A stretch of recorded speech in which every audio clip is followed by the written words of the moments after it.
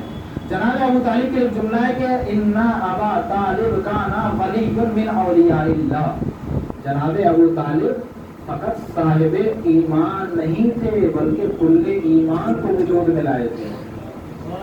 تو جناب طالب کا چیپٹر کلوز ہو گیا، ابتداء اسلام میں ہی جناب طالب کا انتقال ہو گیا۔ تو ایک بیٹا ابو طالب کا وہ ہے جس کا ذکر نہیں ملتا نہ ان کی اولاد کا۔ دوسرے بیٹے ہیں جناب عقیل علیہ السلام، اور تیسرے بیٹے جناب جعفر۔ اور یہ عبداللہ کون ہے؟ جناب عبداللہ جناب جعفر طیار کے بیٹے ہیں۔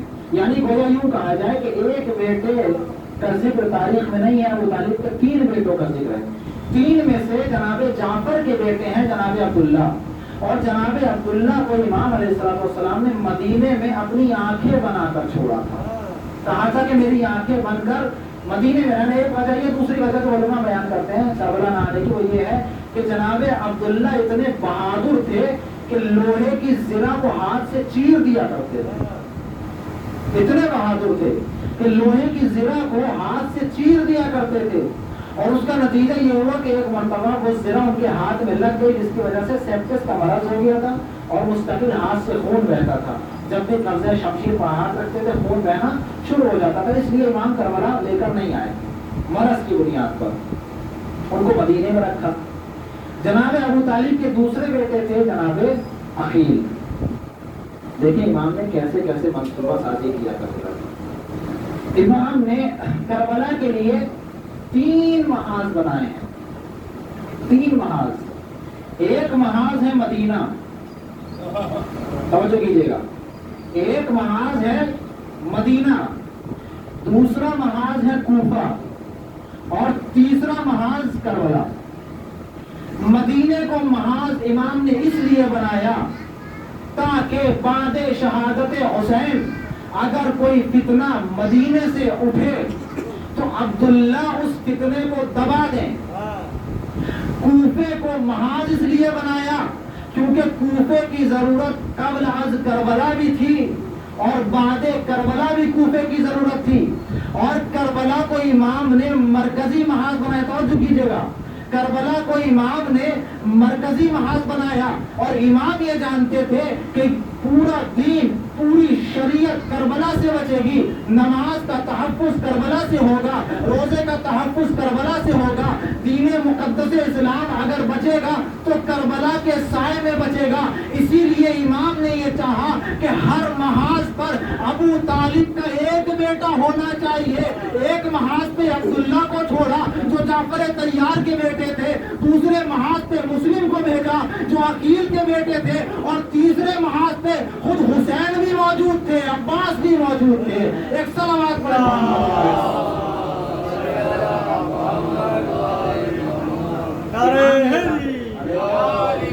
امام یہ چاہتے تھے علیہ السلام، امام یہ چاہتے تھے کہ ہر محاذ پر اولاد عقیل میں سے کسی نہ کسی کا ہونا ضروری ہے۔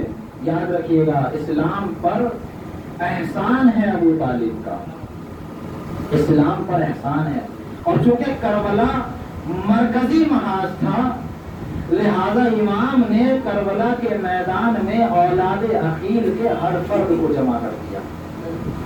اب یہاں پر عقیل کے پوتے مسلم کے بیٹے بھی آپ کو مل جائیں گے، جعفر طیار کے پوتے اور محمد کی شکل میں موجود ہیں، اور علی کی تو پوری نسل کربلا کے اندر موجود ہے۔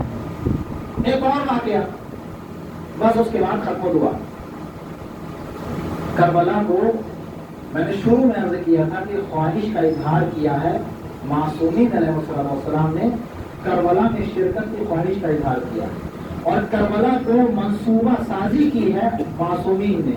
فقط معصومین نہیں بلکہ اجداد پیغمبر نے بھی کربلا میں منصوبہ سازی کی ہے۔ رسول کے کتنے چچا تھے؟ سامنے کی باتیں، رسول کے کتنے چچا تھے؟ 9 چچا تھے۔ سب سے بڑے جناب حارث تھے، اسی لیے جناب عبد المطلب کو ابو الحارث بھی کہا جاتا ہے، اور سب سے چھوٹے جناب حمزہ تھے۔ جناب ابو طالب جناب حمزہ سے 2 کا گیپ تھا یا 1 کا گیپ تھا؟